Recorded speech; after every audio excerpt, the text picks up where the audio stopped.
Hello, everybody. Welcome to Nintendo Pow Block episode 22. I'm your host, that retro code Eddie V. Joining me is the Celeste Roberts herself, Mrs. Celeste Roberts. Good evening. Hope you guys are having a good November so far. Yes, the indie insider, Mr. Dan Murphy.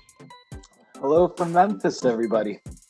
Yes, and the devastating dungeoneer himself, Mr. David Dax. Happy Monday. Happy to be here. Hello, everybody. How are you guys doing? It has been an interesting week. We are close to the release of Hyrule Warriors Age of Calamity. So, who are you guys hyped?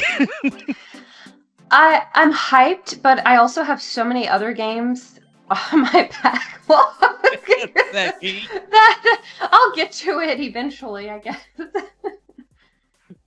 What about you, David? Oh, I'm on like level 11 hype right now. I'm really trying. I'm almost like trying not to think about it because it's too painful to wait 3 more days. Nintendo North America has been releasing their like one character a day hype video, and it's like it's got me amped. I'm ready. Yes. And what about you, Dan? Oh, it's a day one purchase, and I'm going to be playing it beginning to end without any other games bothering me in between. I'm excited, and I've held off on the demo too. So, yes. Well, right, we're going to quickly get into this housekeeping. This is episode 222 of Nintendo Pow Block podcast. Each and every week, we come together to talk about games and everything we love about them with our friends. You can join us live on Mondays at 8:30 p.m. Eastern Time on twitch.tv/BossRushGamesLive Live and be a part of the conversation. But if you can't join us live, no big deal. You can head over to youtube.com/BossRushGames and BossRushGames.com to watch the show or listen on your podcast service of choice. We merge to subscribe, follow, rate, and review wherever you consume us. It helps us out with discoverability, and check out our family of shows wherever you listen to your podcast. So, of course, everybody, we're going to jump into Snacktendo. Guys, what have we been snacking on? Because I have Checkers, I have Burger King, I have had Panda Express. What have you guys been snacking on? Oh gosh, I'm drawing a blank. I eat every day. You'd think I remember this.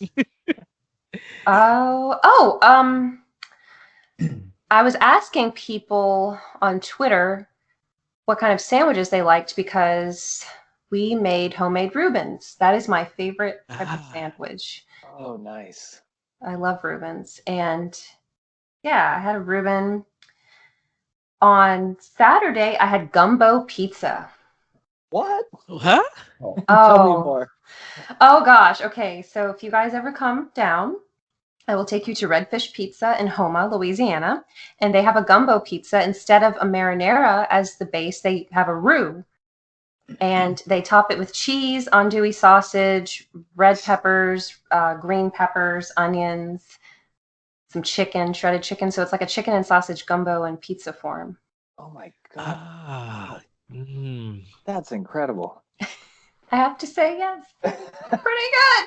Yeah, I was expecting, do they put rice on it too? No, I guess that would be too many carbs with the crust. So pretty much, you're right. The crust substitutes the rice. You know, no it's all potato just salad. No potato salad either. So. Oh no. What about you, David? Well, I drink. Lately, I've been drinking like a pot of coffee a day, which is bad. So I try to find stuff that I can kind of pair with it that I really enjoy. So lately, I've been getting English muffins and putting peanut butter on top, and then chocolate chips and blueberries, and then eating those with my coffee, and it's feeling good in the morning. So. Oh my gosh! Nice. How do you take your coffee? Well. I usually start the day with creamer, and then that's too much creamer to have throughout the day. So I transition to black by the rest of the day. Oh no! Yeah. I drink my coffee black. I don't think there's any other way to drink it. I had to have creamer, flavor creamer. When I hit Dunkin' Donuts, I get the mocha, 5 sugars, 1 cream. Like mine's got to be sweet. Mine's got to be like it's gonna be hot, but it's got to taste like rich to get the flavor out. Because if I do black, black coffee tastes like black licorice to me, and I'm just like, Oh, I love black licorice. I like black licorice too.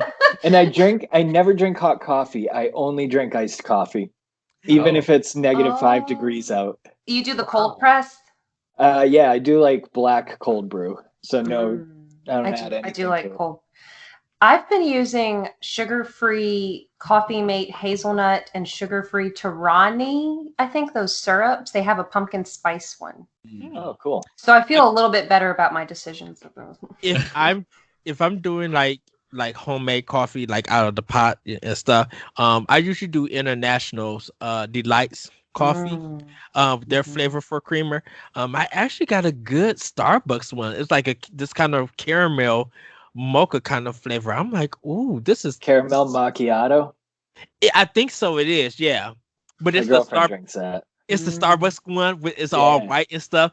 Yeah, Starbucks is sophisticated with their bottles and stuff. I'm like, ooh, I feel fancy with this. They're not selling you coffee. They're selling you an experience. That's right. They know what they're doing. This is not an Yeah. ad for Starbucks. I haven't got a chance to go back to Pepperidge Farms. I'll probably do that Friday. Because I want to go back to their outlet store and get some more cookies. This is the time where like their holiday cookies are out, and I seen some gingerbread ones that I Mhm. want to get, and I'm just like, okay, I want to get these ones, and then tell Jack, let him know, be like, I love the gingerbread ones because I've never had their gingerbread cookies. Um, Yeah. so I'm intrigued to taste it. I did have oh, goodness, what did I have? I had sushi today. What kind of sushi? I had tuna and I had it's like a salmon kind of tuna also. So I had like the roll ones, but it's like where they got the rice at the bottom and then the meat at the top. The tuna. Oh, so is that considered sashimi? Kind of? I No? think so. Yeah, that's sashimi. With the rice underneath it. Yeah, if it's just like a slab of the raw fish on top of Yeah. rice, rather than actual roll, that's sashimi. Or no, it's not sashimi. It's I'm drawing a blank on this. Because sashimi, I think, is just the raw fish. Yeah, sashimi is without the rice. This God is help me. oh my god, this is gonna Need drive our me live crazy right listeners for this. now. Yeah, Exactly. this is what we need the live Somebody's listeners going to for. be yelling at the podcast here. Yeah, they're going to be like, Celeste, what's wrong with you? I'm going to find you. I'm going to dox you. Well, I consider it all sushi. If you guys have a problem with that, you can email us at the shred into the powerblock@gmail.com. It's nigiri. Nigiri. Okay. Thank you for that.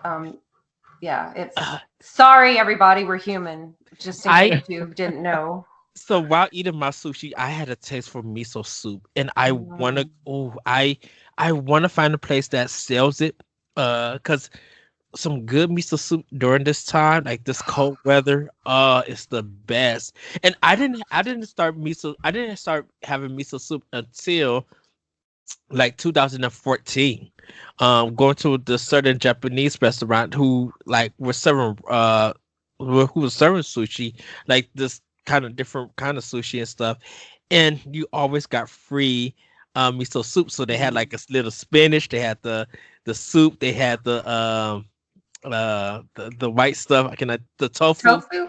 Yeah, they had it in there, and it was just like I would eat my sushi, and then I would just like sip the miso soup like it was coffee, just like so good. And it's just I just had a taste for it. Be like, I want some miso soup now, but now that we're and stay at home, I don't know if I could get it yet. But I'm gonna find a place with it. But yeah, that's any other snacks. That's miso soup is a traditional part of a lot of Japanese breakfast.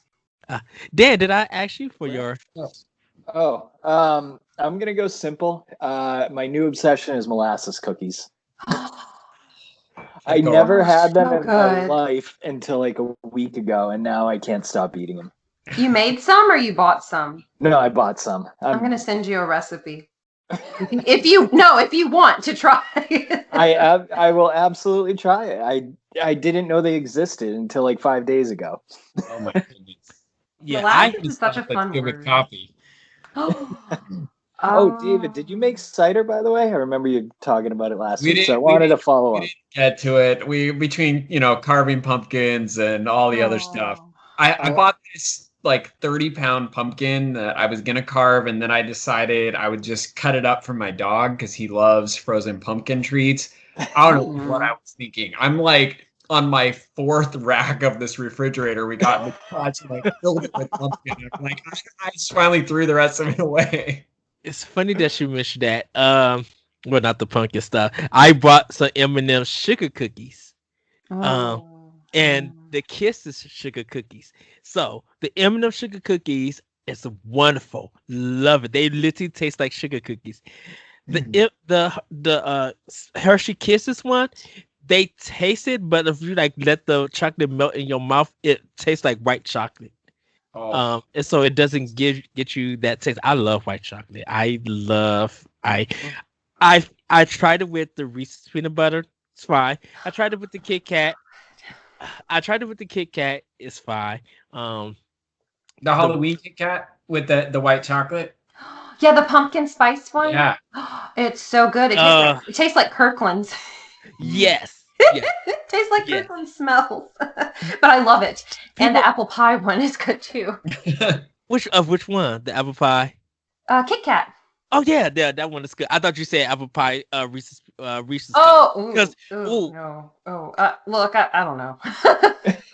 So that you know, I would try it first and then report back. I know.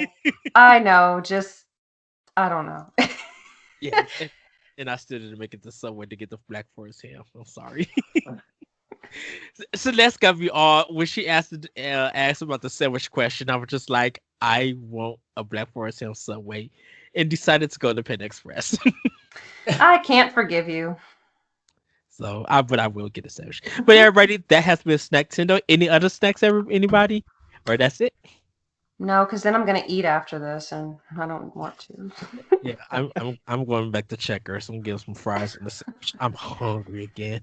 So, but we're gonna get into our game fact events, and Celeste is going to be bringing us our game fact events. So, Celeste, go ahead. I found a list from Thrillist that had a ton of facts, and this one was very interesting to me. The Game Boy was invented by a janitor. Okay, so that's a slight overstatement, but it's not far off.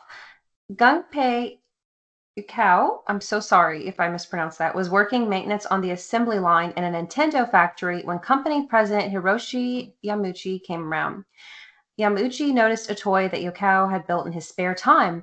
That toy became the Ultra Hand, a bestseller for the company, and Yukao moved from the assembly line to the design line. Yukao then turned a boring old calculator into Game & Watch. Dan, yeah, another huge bestseller, and then created the Game Boy, the crown jewel of handheld gaming devices. Wow. Yes, I remember this story. Actually remember getting a Game Boy and Tetris being my first game because it was like a pack-in, and Super Mario Land was my second, like my official game.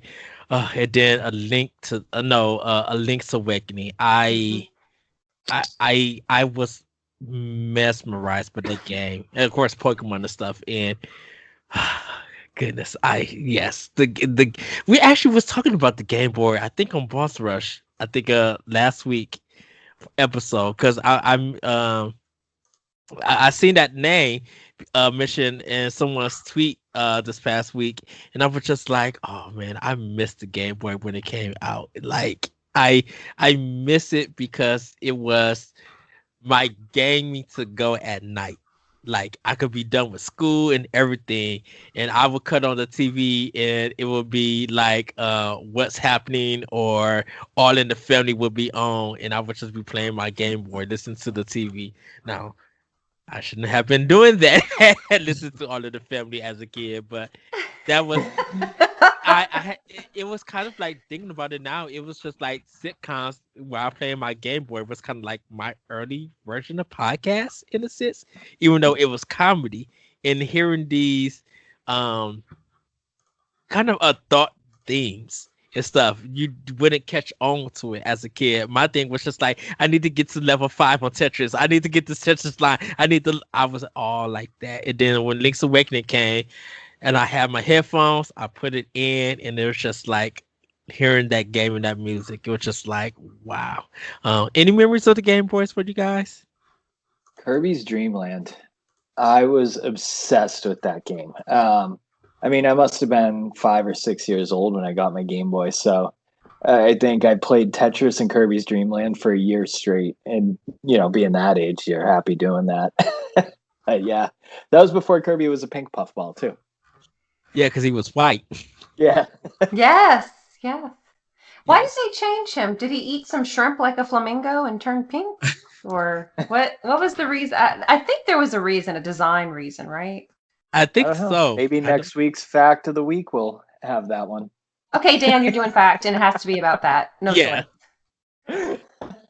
Yes. David, did you have a Game Boy or anything? Oh, yeah. I mean, you guys said all the games that I mean, Kirby, Tetris, Super Mario Land, I played, and Link's Awakening, played those so much. But it's interesting. I, as an adult now, I think I'm able to better appreciate what a cultural icon the Game Boy was. I've been recently rewatching The Fresh Prince of Bel-Air on HBO Max. And the Game Boy is featured in several of the episodes in season 1 where they'll have Will's younger sister playing Game Boy on their family couch, and they make a point of featuring it. And so it was had some cultural cachet in the early 90s, and that I just really appreciated that. That's awesome. That is awesome. Yes. Celeste, did you have a Game Boy? I did not. My first personal portable system was the Game Boy Advance, the pink Yes. translucent one. And my sisters, my 2 younger sisters, each had a Game Boy Color. One had the translucent purple. One had the opaque green one. So I'd borrow theirs sometimes. But I never had an original Game Boy. That looked like a brick when you compare it to the other system. It was a murder item. A murder item. Batteries, right? Yeah, 4 AA batteries. 4 AA batteries in the back. Oh my God. Be a monster chewing through those batteries, but Man. It wasn't the Game Gear. The Game Gear used to suck through batteries in 8 minutes. Yeah, that Sonic game, that's the one I remember for Game Gear. Wait, go ahead. No, I was just going to say, we're just bringing back so many memories. We should do a special nostalgia episode. I mean, I know it's hard with everything else we talk about, but maybe if there's a slow news week, that'd be fun. Oh yeah, I will put it on the list. You know what? We haven't did a list of Game Boy games or even advanced games or 3DS or DS. So let's look into that. Everybody come with a top 10 of your favorite handheld games from Nintendo. Oh, and man. Whoa. Mm-hmm.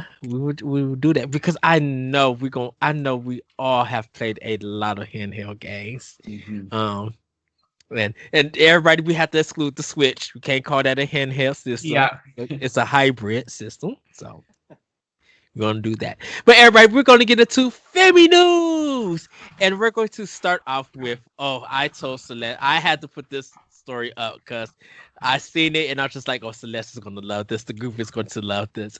Isabella is totally adored, and we all need this in our lives to be real. So there is on Nintendo Life where we get where all the news is coming from.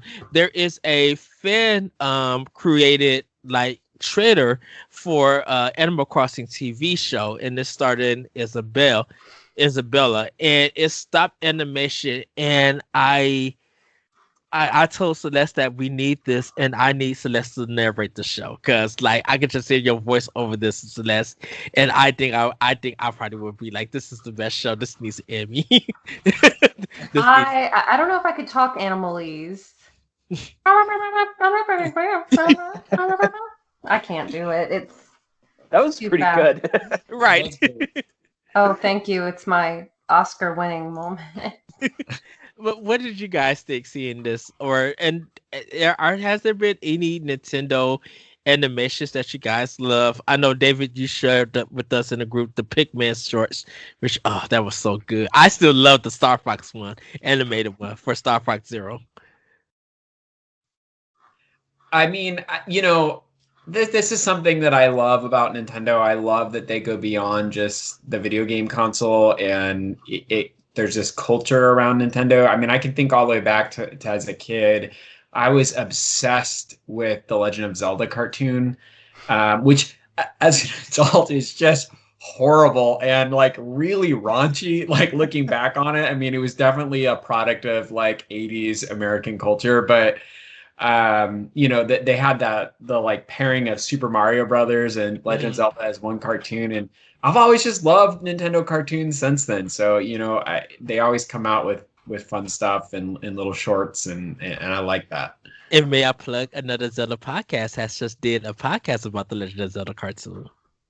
Oh, Correct? nice. Correct, Celeste? Yeah, they have I haven't listened to it yet, but David and one of his friends talk about the first 3 episodes of the cartoon. Yes, so do go check that out. What about you, Dan? That Isabelle thing looked really cute. That the animation was pretty awesome on that.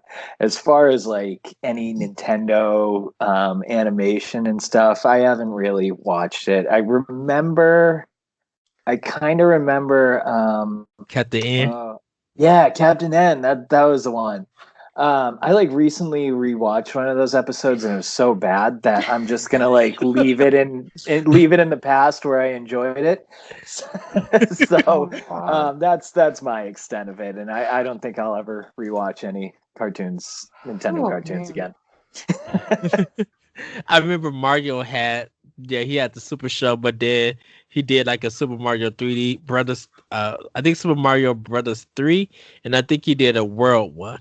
Like they was like doing different kinds of it, and that was the last of the Mario cartoons. But yeah, I recommend do watch the short. It's so, even though it's not like leading up to an actual series, I could see more shorts like this being done, and definitely for a fan and his team who came together to make this, like they really made it with passion, and it looks just so good. They got everything right with it.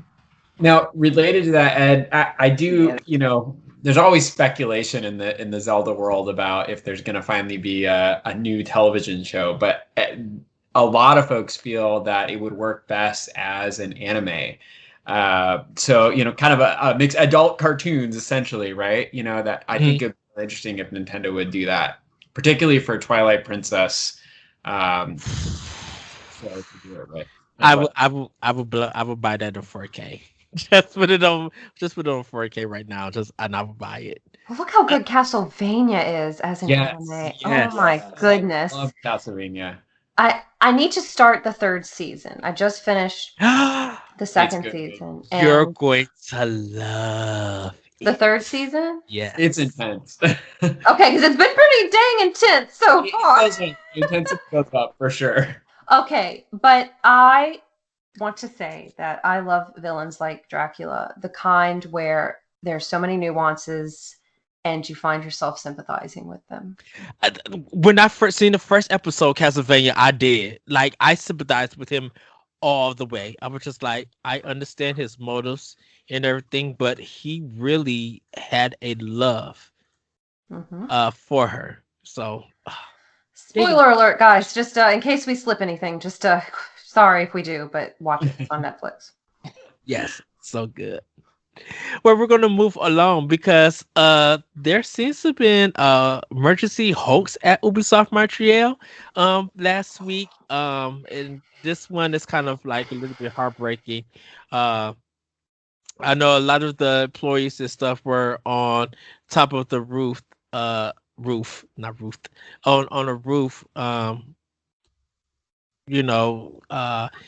It was a reported hostage situation out Ubisoft Montreal, and it kind of see that it was fake, and just it was sad to see, like, who would do something like this.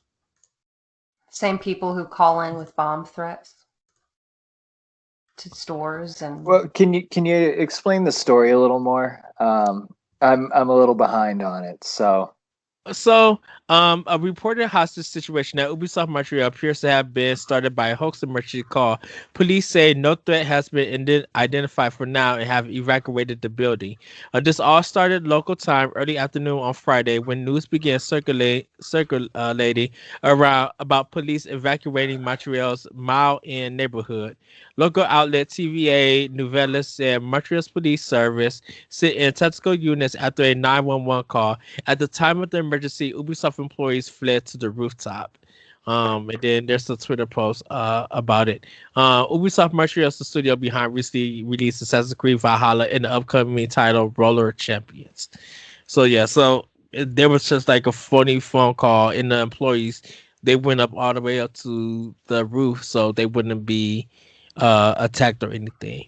Man, that's crazy. That's so traumatic. Yeah. Yeah. Yeah, Jeez. the story was like going around um on Twitter Friday, and people thought that there was a kidnapping or a shootout or something like there. But yeah, to do that, man, that's crazy. And we don't know why it was actually done. I don't know if it was someone who wanted to really play a joke, who was really trying to get back at Ubisoft for certain things. We really don't know. I think they're still investigating it, but that it's scary when stuff happens like that. But it's good that they took the precaution. But man, all those employees on the rooftop, like, I wow. mean, working in those creative environments, I imagine, gets really tension filled and stressful. And so obviously it's horrible something like happened. Thankfully, it wasn't real, but it does make you wonder. Wasn't it just last year that there was so many people killed at one of the largest anime studios in Japan? Was it Studio Ghibli that had the shootings? It was like half the people that worked there were killed. Oh my gosh. Jesus. No, it wasn't Studio Ghibli. It was a different studio. Sure. Yeah. At any rate, it just those are really to create and all the various personalities and opinions there. I mean, sometimes someone might snap. It goes over. Yeah. Yeah, we know that a lot of that stuff happens here in America when it comes to like shootings and stuff, and not to like dive really big into it. But one of the big lessons is the Kansas swatting that happened with the dad getting killed, and the son and the mom had to see that. And me and LaRon, we were talking about PlayStation, how they're incorporating with their chat that you can report stuff, and they're recording the chat and stuff. So if anyone is trying to do swatting stuff while they're chatting on PlayStation, Sony has that information. They know who the users are. They have the voice and everything, and they could help the police be able to catch the people who did stuff like that. They're trying to stop all of that, and it's sad when you hear stories like that and everything. So I'm glad that the employees are safe.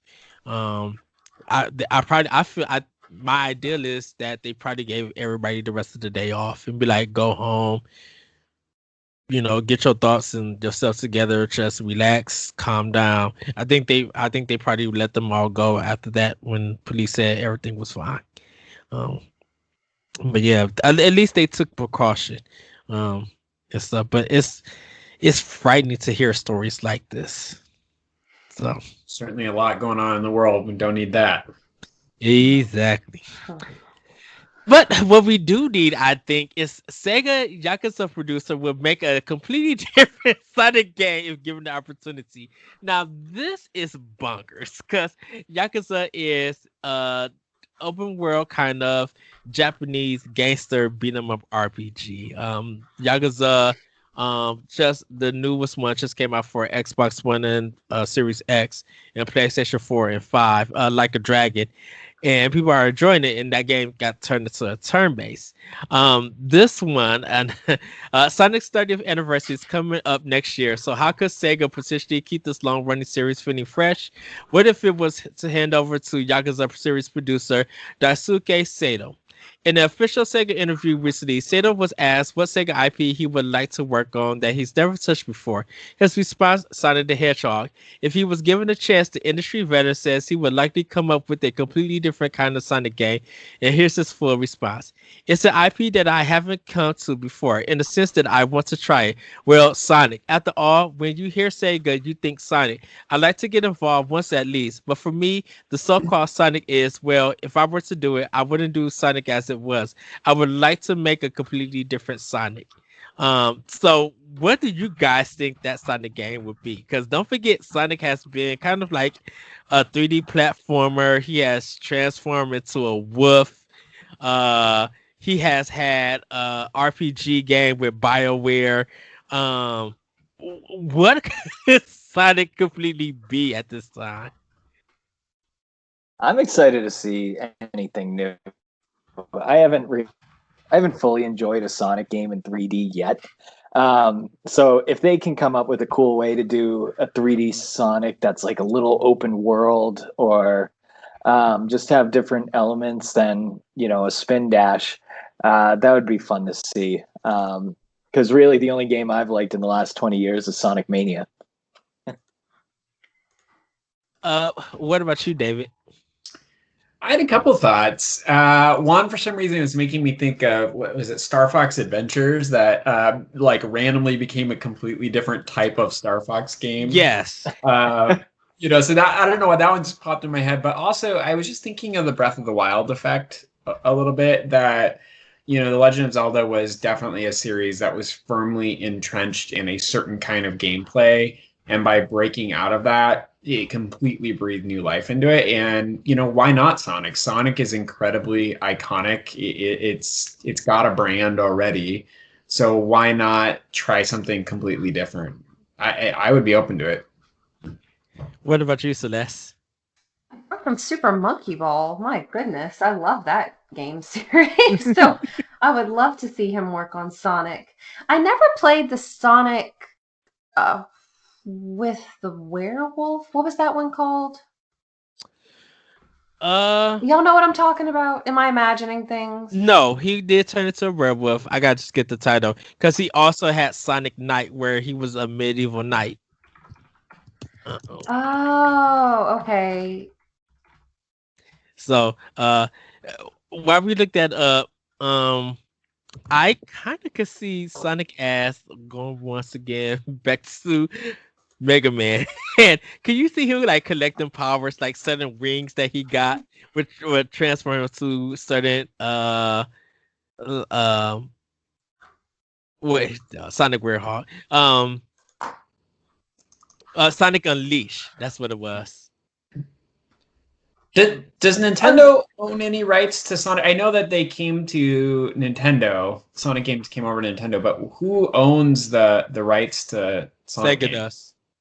But Sega. aren't they like a third party? Like, are they platform committed, or are they cross multiple platforms? Cross multiple platforms. So Sega, after the failure of the Dreamcast, they switched over to third party, and then they started putting Sonic on GameCube on Nintendo platforms, and it started making them a lot of money. Sega, and then Sega started doing it on 360 and on PlayStation and different systems on Nintendo for it, because and it also has some arcade games like Sonic R, Sonic Fighters, things of that nature. So when they became a third party platform, that's when they started putting it on everything else. But it's been mostly on Nintendo systems being more successful right there. And then, but they put it on all different platforms when they once they went third party for it. So Yakuza though has been exclusively to PlayStation. It's just now being multi-platform with PC and with Xbox. We could have had Yakuza 1 and 2 on Wii U, but Sega thought it wouldn't sell here in America, where everybody was going to buy it. I think they only did like 5,000 copies in Japan. And so because of the sales in Japan, they didn't bring it to America, where it could have easily sold about 2 million copies. So But yeah, seeing Sega do that, I would have been interested in seeing that. Um, Before we get I'm gonna save this last story because it's kind of top part of our doc mode discussion that we're going to get into right now. So, stress, a feeling most of us feel during certain times. David sent us this survey or just kind of like this Study. article. What'd you say, David? It was. I mean, I think they actually ran a full study. Oh yeah, a full study. Yeah, they did. Uh, about stress and what video games or the stressful video games with it. And what they did was they rated on their average heart rate, their BPM, beats per minute for their heart. Should I say the list name first and then get into the discussion? Yeah. Yeah, go for Okay. it. I got it pulled up. Do you want me to go ahead and read that? Yeah, go ahead, David. You can. Okay, I will go from the bottom up. So the top 10 most stressful games according to Heartbeat. Starting with number 10 was Among Us. Number 9, Street Fighter. Number 8, Battlefield 5. Number 7, Fall Guys. Number 6, Doom Eternal. Number 5, Fortnite. Number 4, Dark Souls 3. Number 3, Call of Duty Modern Warfare. The runner-up for the most stressful game was FIFA 20, and the number 1 most stressful game, according to Heart Rate, was Mario Kart, coming in at number 1. Wow. So let's have a discussion about stress in video games. Um, the floor is open because I'm pretty chill about playing certain games and stuff. I've never gotten. I have had anticipation and some kind of like worrisome moments, but I haven't been stressed out. I was telling the crew before we started recording that I kind of was just like had a little bit stressed with Resident Evil 4, but like once I figure stuff out and get through it, I'm like, okay, that's fine. When I get to a boss that if I know if I do not defeat him with this last hit and I die, I have to redo that whole game over. I mean, that whole fight over from the beginning. And that one little moment of anticipation becomes a little bit stressful because your hands get sweaty. For some people, you just sweat and you're just like, I just need this hit. And something sometimes happens, like a camera angle or a bug would happen and it would ruin the fight and you got to do it all over again. So that list that you brought up, David, that was based on heart rate? Yes, and I believe they actually broke it down even further, the full study, measuring the most stressful games, I think, for heart rate over 30 minutes and under 30 minutes of play. Yeah, I feel like, so I play Among Us with like a streamer and a few friends. So there's 10 of us and we're all on a Discord chat. So it's like when I'm the imposter and everybody's trying to figure out who the imposter is, it's like I'm sitting there and my heart's beating out of my chest and I don't know what to say if anybody accuses me. So I like Among Us to me is number 1. Like I have never felt a heart rate like that in Mario Kart. So that's Mario Kart was very surprising to me in that one. FIFA was also surprising too, being at number 2. Have you guys played any of these games on the list? So, I have, and pretty much, I'm not stressed with Street Fighter. I could tear anybody's tail up in Street Fighter. Battlefield 5 is kind of just boring. I haven't did Fall Guys or Among Us because it's just like, if you want a better multiplayer, go play Mario Party and see how you handle stress with that game. Doom Eternal, I beat Doom. I don't really get stressed with that. Fortnite puts me to sleep because there's not really much to offer. Call of Duty Modern Warfare is you get hit 3 times and you die and multiplayer, that's it. FIFA 20 is so broken it's not even worth playing. Mario Kart is just fun. I prefer Mario Kart Double Dash and stuff. I and so love Double Dash. Yeah. Dark Souls 3, I guess I've tried it It's okay. It's nothing like, oh, I'm going to get, my, I don't know. My thing is people still get stressed out playing Super Mario Brothers. Like, like they, this is how you know they're stressed. They get stressed because they'll be zoned in with the controller, and then I'm using this Xbox controller. They'll be zoned in, and then when they jump, they do this. The body movements. Yes. So, but like really from this list, I'm like, no, I'm not really stressed out or anything. Um, not Mario Kart, Mario Party, I'll be like pressing the A button real fast. It'll be like I need to hit to get first place. That's the only time when I'd be like, if I lose, I'll be like, okay, I lost. But it's the anticipation of being in that game with other people and having fun with that. But with that list, no, nothing stressful. I think for me, I played sports all growing up, and my first instinct when I play most games or activities is competition. And Mhm. so I think when bragging rights are on the line, I can find a way to make most things stressful.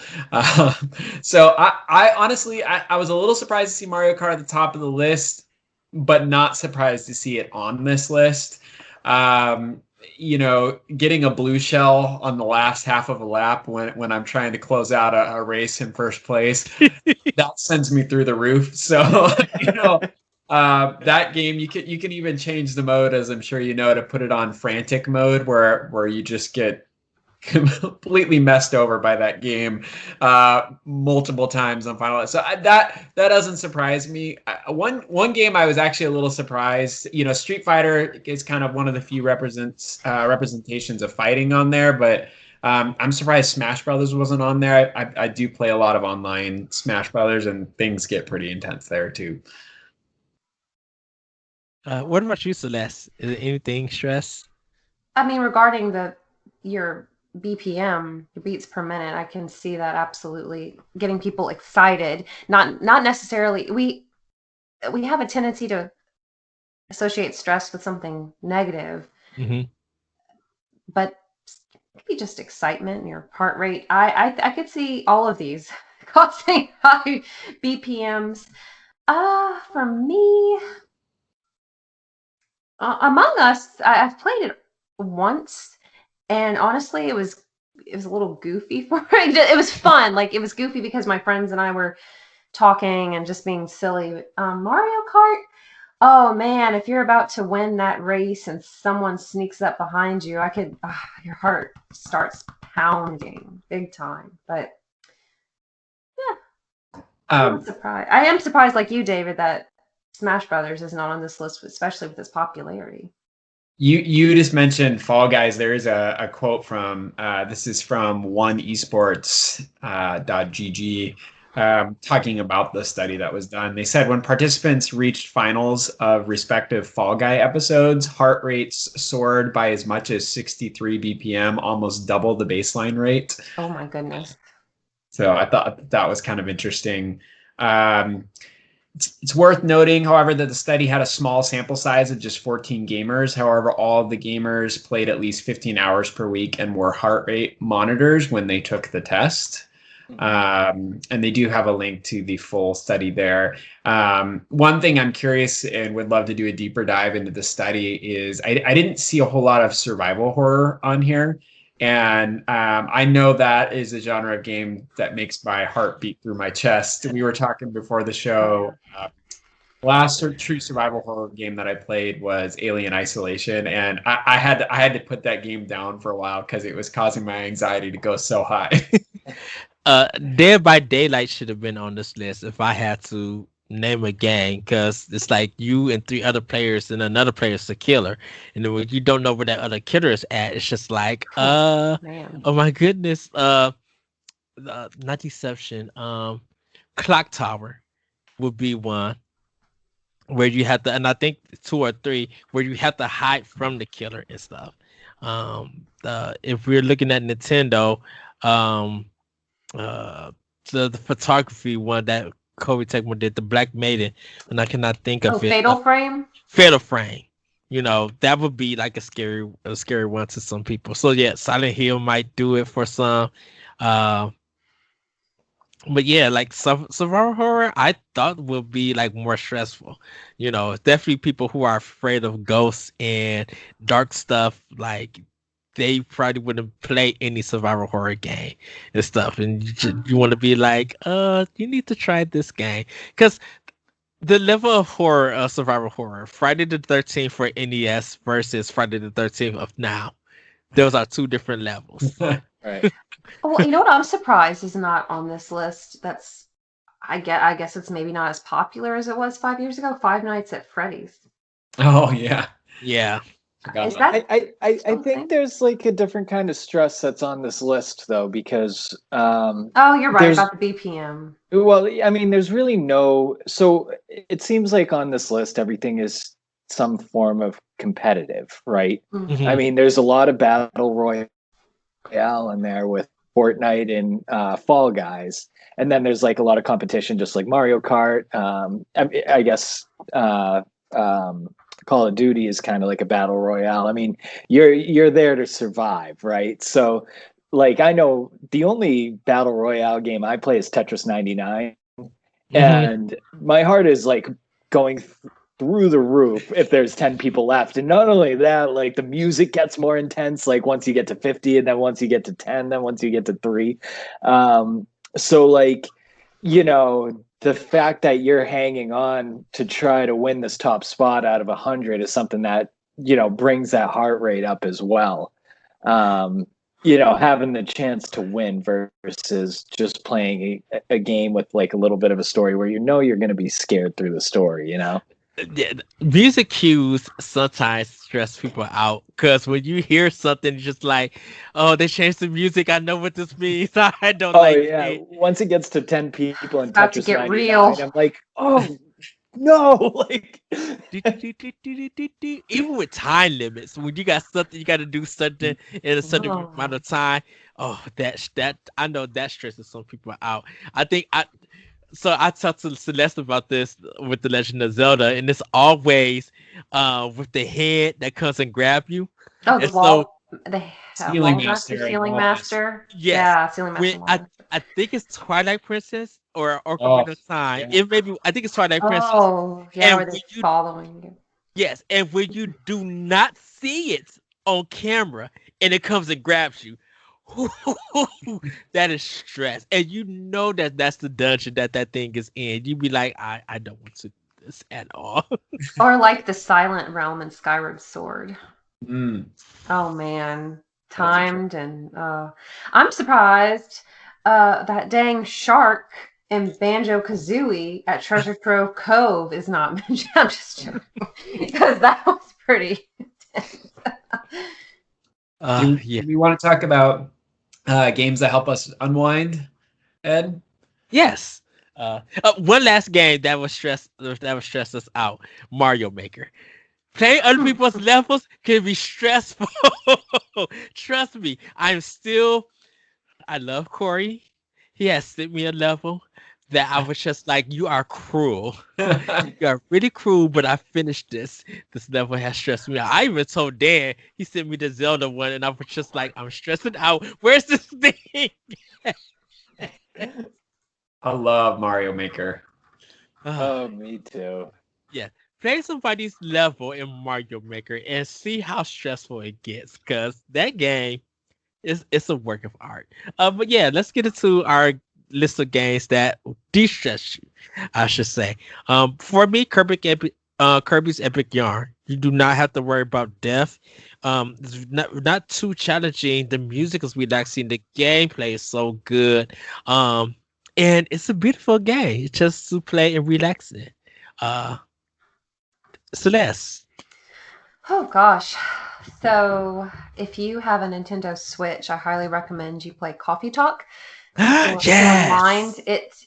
It's like a visual novel. You're really just reading text and you're making coffee. It deals with some important real world topics, but it does so in a very elegant and demure way, I find. But it's the soundtrack's very soothing. You're in rainy Seattle, David. You might like it. Yeah. Animal Crossing, of course. The only stressful part would be trying to catch a tarantula or a scorpion. Maybe that. I mean, I guess every game has some small part of stress, because even in Coffee Talk, there's a chapter where nothing scary happens. You know what I'm talking about, Ed. I don't want to spoil it for anybody, but it's with the Sonic character.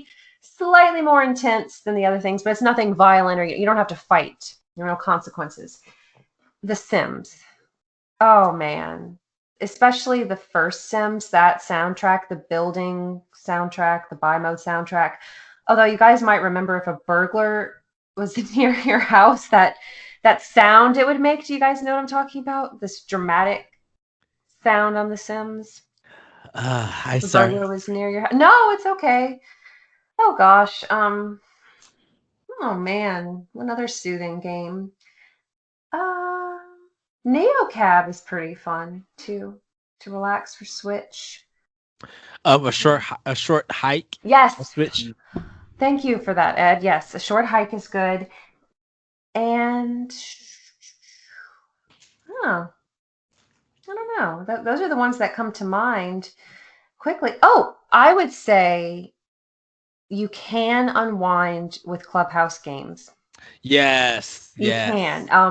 It can. I mean, you can get your BPM going if you're playing their version of Yahtzee, but otherwise, it's a nice wind down. Oh, and that visual novel game, Ed, that I told you about, Wanderlust. I think. Wanderlust. I need to start that. I got it, and I got to start it. Because when I go on vacation, I'm going to sit down and play. I'm so ready. Just looking at the title, looking at the graphics, that thing looks so beautiful. It is, and it's like you're reading a book, but it's kind of a slightly choose your own adventure, but they're these beautiful graphics and photographs while you quote unquote play it or interact with it. So that's another one I highly recommend. So those are the ones off the top of my head. Yes. What about you, David?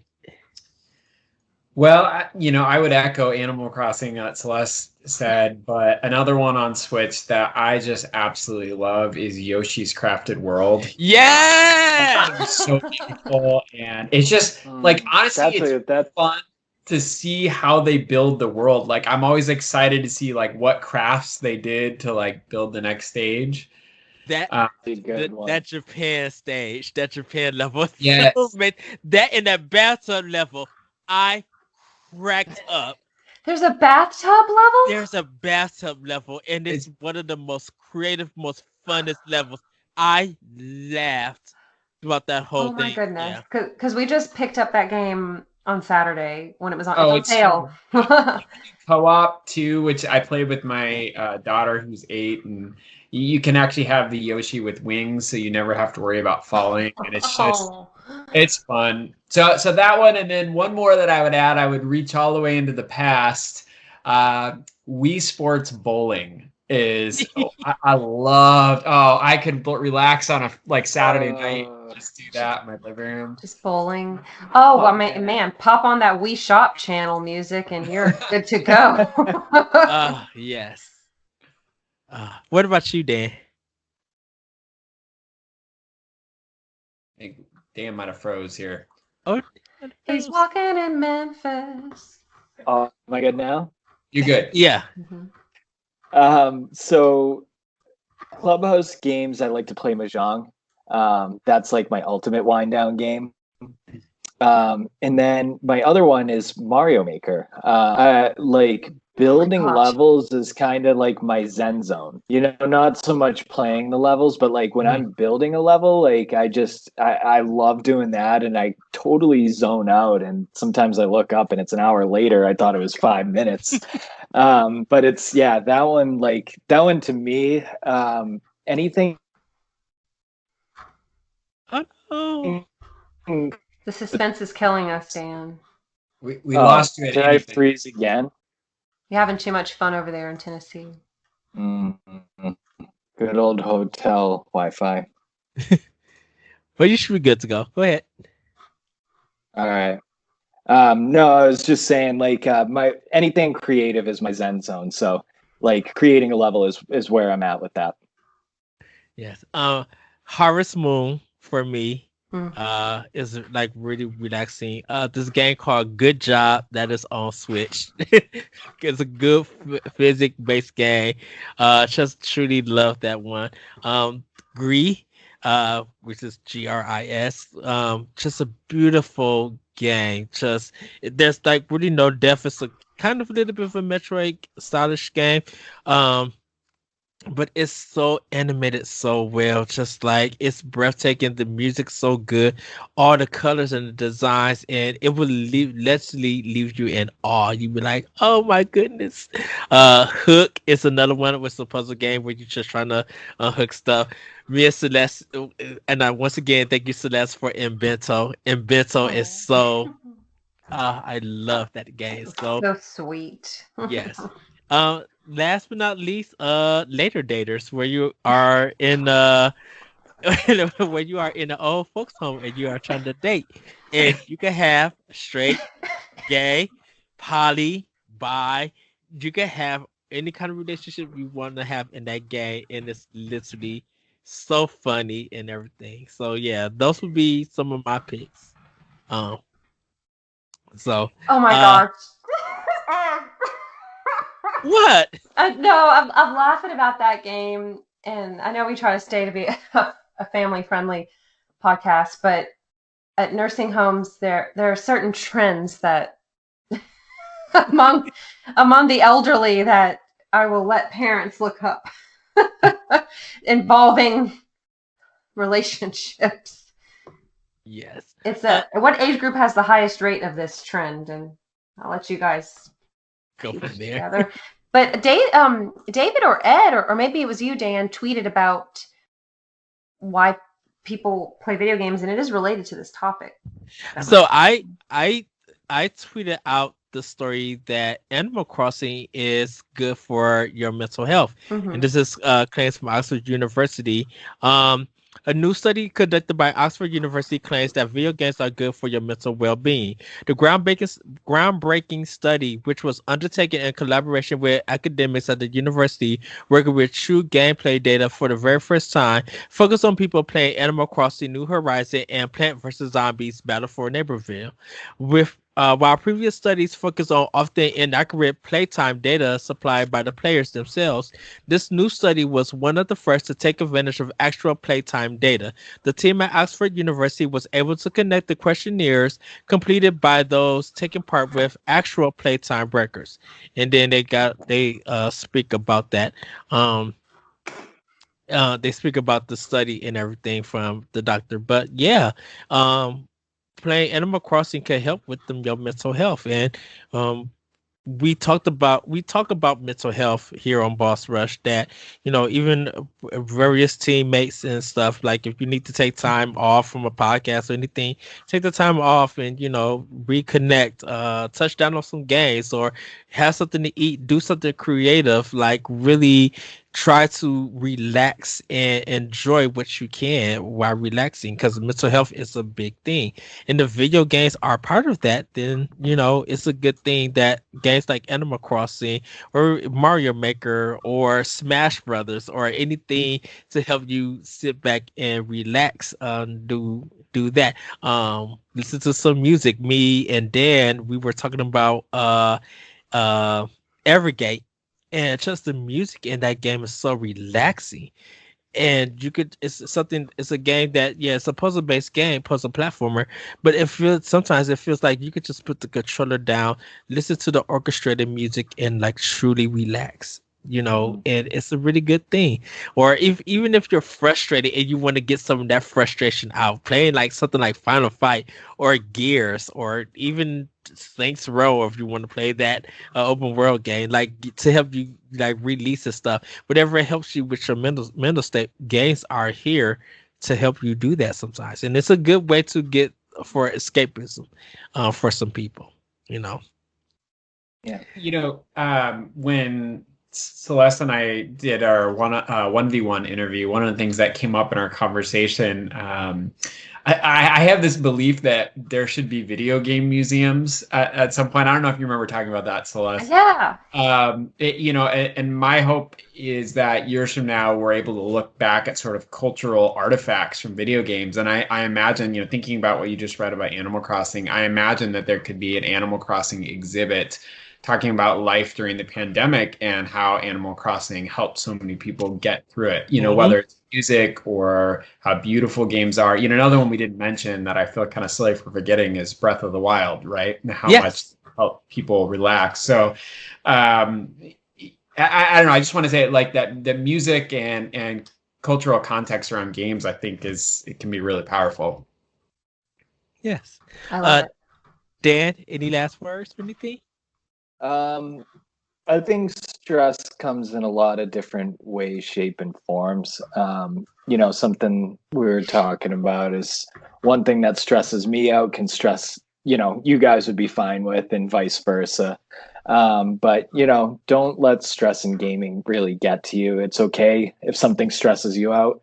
For example, Breath of the Wild stresses me out when I can't cover as much ground as I'd like to in a sitting, or I can't complete certain tasks. But playing Call of Duty, I don't care at all. So don't let the fact that you're a little bit stressed about something get to you. It's a video game. It's fun. We're there to enjoy it, and that's it from me. All right. And some people don't even finish Breath of the Wild, right, Ed? Oh my goodness. Boy. A tree was planted and there's shade. Oh, that is a lot of shade there.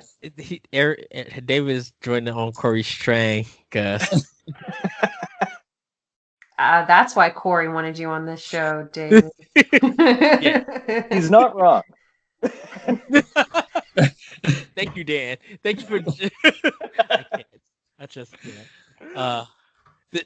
before we get to Playing with Power, we was on Boss Rush Saturday, and I was talking about being on different shows, different podcasts here, and I talked about being on Arsenal X. I'm just like, I know that I hopefully I did a good job as a host, but I noticed that I did with bringing Nintendo in, and Jesse bust out with his interpretation of me busting out with Nintendo on the show. It was just like, well, Microsoft did this, but Nintendo did this, and we all fell out laughing. It was such a great moment, and I was just like, no shade, all truth.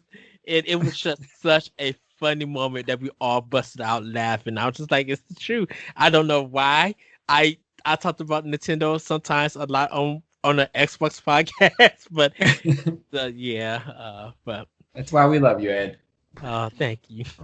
Well, everybody tease the ones you love. Yeah. Well, everybody, we're gonna get to Play with Power. So David, what have you been playing with Power? Well, I started up Spirit Tracks again this week. I think last week we talked about this. I had mentioned I'd finished Phantom Hourglass, so I'm moving on to my second Nintendo DS Zelda game there.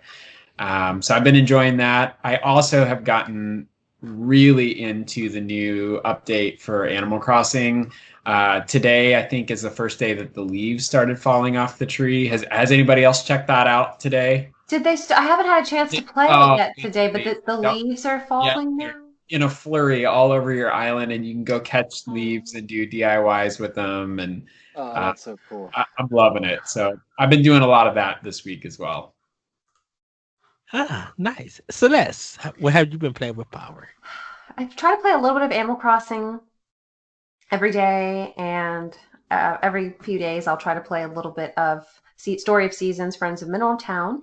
Yesterday, I made it halfway through Everybody's Gone to the Rapture for our next Talk the Walk, and I'm taking notes as I play, so I'm taking a little bit longer to finish it. But gosh, that game is beautiful. Man, if you want a beautiful soundtrack, if you want beautiful setting, I highly recommend you play this game. Like I said, that priest section, that ending of that section with the priest, that got me. Everybody, look forward to Talk the Walk where everybody goes to the rapture. Celeste is leading this discussion, and it's kind of some of the topics in it kind of reflect what's going on now in 2020. Yeah. But it's a great game, great story. Dan, what have you been playing with Power? So I have been playing Mario Maker 2. My friend Don, he makes these great series. He has like multiple accounts and he has a few different worlds, but he just started a new world. And it's fantastic. I'll actually post the world code on my Twitter when this podcast release. So if you play Mario Maker, check it out. Yes. I finally gave, after probably a year and a half, I finally gave Dragon Quest XI a fair chance. And I just got to the huge plot twist in the middle, and I'm all in. I'm glad I gave it a good chance. It's a really fun game. Story is fantastic, and I think that's really it for me. Dan, do you ever? Because I also have Dragon Quest, and I've been playing that as well. Do you ever switch to the 2D mode on that? I think that's so cool how they did that. I was at the beginning, and now that I've been getting used to the environments more as 3D mode, I haven't really gone back because I'm doing a lot of backtracking, so it's more familiar. I feel like I'd be playing the game again as 2D mode, but it's such a cool little thing they did. And if I replay the game, I'll probably do the whole thing in 2D mode. Mm-hmm. Yeah, because Japan had it. I think they did this. Was it 3DS they had it? It might have been Switch when they did it in Japan with PlayStation.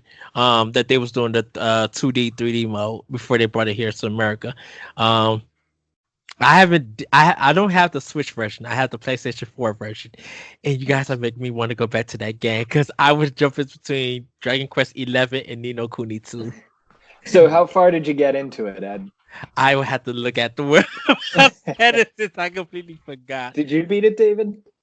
I'm a little past that desert city where you learn to horse race. I don't know. Okay. I can't remember the name of it. Anyway, I'm a little bit past that where you start sailing on the ship and stuff. Yeah. Okay. So, yeah, there's if both of you guys need to play it to this big plot twist, and then let's talk this game because it's incredible. Celeste, you need to start playing RPGs. I played Earthbound. Yeah. 3. That was the last one. Oh gosh. Uh-oh. I played the first American Fire Emblem in 2003. Oh gosh. Yeah, it's been a while. Yeah. A couple generations of consoles. It's been a little while. It's been 17 years, but what of it? So for me, I've been playing Foregone on Switch. Evergate, I played a little bit more. Close to done, being almost done with Foregone. Got like a few bosses. Played latest Mystery Journey. Cottrell and the Millionaire. Conspiracy. Sorry, I had to click it on to get the name. Really love this game. I love Professor Layton games. Just really enjoyed that. Picked up Sakuna of Rice and Ruin. How is that? That looks so good. cute. It's good. It takes a while to learn the some of the action and stuff. Celeste, you probably would learn. You would love the Plant to Rice, the sim part of it. You would love. It's like a simulation RPG game, right? Yes. So it's a mix of action and then the rice planting game and stuff, and the story is kind of funny to understand how it starts off. It's kind of weird because it's a little bit like this little girl. I guess she drank a lot of sake, so she came onto the bridge as a child. Because she's like a goddess or something. She's like the celestial being. And she, like, one of the guards is trying to protect the thing, and she knocks him off the bridge because these humans somehow came in contact with this other world and stuff, and all of this craziness happens and everything, and you kind of learn some of the platforming and stuff. So I gotta play more of that, but it's a really good game. It kind of it was #1 in Japan for the eShop, and it kind of sold out everywhere here in America and in Japan and in the West. So it got good sales going out. They thank the people who bought it. One of my Twitter friends did the localization of this game. So I reached out to him and I asked him because he posted it talking about people could pre-order it for the download. I'm like I kind of want the physical version. He told me that the pre-orders for the physical is still going. So I checked Best Buy and they had it. So I pre-ordered Best Buy to get it there. And I picked it up and it's a really fun game. I got to play more of it, trying to get through it. I'm trying to. I am in the point that I'm still jumping around different systems, different games and stuff. But that's pretty much all what I have been playing for Switch. Hades, and I will be jumping back into Pikmin 3. I need to finish that up. And I had to finish Breath of the Wild, like I said, because Hyrule Warriors, Age of Calamity. I'm so glad I got my vacation time off because I'm going to be digging into this game. We just give you a hard time, Ed. It's a long game. Are you doing all the side quests? I am. I'm trying to get all the shrines and stuff. Gotcha. How many shrines do you have so far? I think I have 70. Okay. We're getting there. Yeah. How many are there? 120 plus the expansion. Ooh, plus that's right. Are you gonna go for the motorcycle, Ed? I did not buy the DLC expansion. Oh my goodness. Okay, please buy it if you. It's $19.99 for two full expansions. Oh, Can I tell you? I love when Nintendo does their DLC and their pricing. There's something about it, just like still the Mario Kart for $13, and you got all of that stuff. Still straight a deal. Smash, I even do the DLC for Smash, but I'm waiting for everything to come out, and then I'll buy the season pass and just get everything. Fire Emblem was a great DLC. I bought it with the game. If you pre-ordered the DLC and the game together, it was like $60. So or $70. I'm sorry. So it's $10 for the DLC, but you get like a ton of items, and then you get an entire campaign that's like 12 chapters, and it's. For me, it was awesome because it's like very challenging, and once you beat the game itself, you come to this, and it really gives you a challenge to it. And then 3 houses, right? Yeah, so like I thought that was one of the better DLCs I've ever seen. I forgot all about 3 houses had DLC. It's on the list. I'll have to get it out. But everybody, that's us playing with power, which means it's coming to the end of the show. Where we're going to jump into plugs. Dan, where can we find you? You can find me on Twitter at DCDM99. David, where can we find you? On Twitter at David Lasby, on ZeldaDungeon.net, and you can find my articles on the Mighty site. Yes. Celeste, where can we find you? You can find me on Twitter and Instagram at FairyCrypt. If you want to follow me on Instagram, it is private, so please send me a message because there are all these weird bot accounts on Instagram. Mm-hmm. But Twitter's public. And I'm also with Another Zelda podcast. Another Zelda Pod, I think, is the Twitter handle, and also with Boss Rush Games. Yes, you guys can find me on Twitter at @BretcherCode. You can check out Optional Opinion on SoundCloud, other podcast apps. Check out Boss Rush Podcast on our YouTube page and on Twitch at Boss Rush Games. Check out Crossroads, Arsenal X, and all of our other shows. We are coming up with our first ever game show. So you guys, on November 30th, we will be having our trivia game show episode. If you guys want to be a part of it, go ahead. The first 3 who subscribes or who rates us on our Apple podcast, leave a review and everything, you will be connected to one of our contestants, David, Celeste, or Dan, and you have a chance to win a $10 eShop card. I'm definitely excited about this. I cannot wait. I might have to dress up from the top for everybody to see. Uh, for it. So hopefully you guys will be able to like really check it out and have fun with us. Just to give you guys head up, we are going to be off next week, so there will not be a Power Block or a Boss Rush podcast that week. We are taking the time off with the family and friends to enjoy Thanksgiving, whether it's through Skype, Zoom, whatever. So there will not be a recording that week. If you guys want to check out more of our Nintendo Power Block episodes, you can check us out on YouTube at Boss Rush Games. We have a whole bunch of shows there that you guys could listen to. Check out some of our older stuff with me and Corey, talking about games and everything. How most of the half of the episodes are all about Breath of the Wild. So you guys can literally check that out. But as always, everybody have a great week, have a great weekend. As always, let's continue to play video games and be better to one another. And if you are feeling stressful and if you are, just mentally drained, take some time to yourself, rest, play some of the games that we recommend, like relax, have fun, and enjoy. With that, everybody, we will see you next time on Nintendo Power Block. Bye, everybody. Bye, guys. Bye.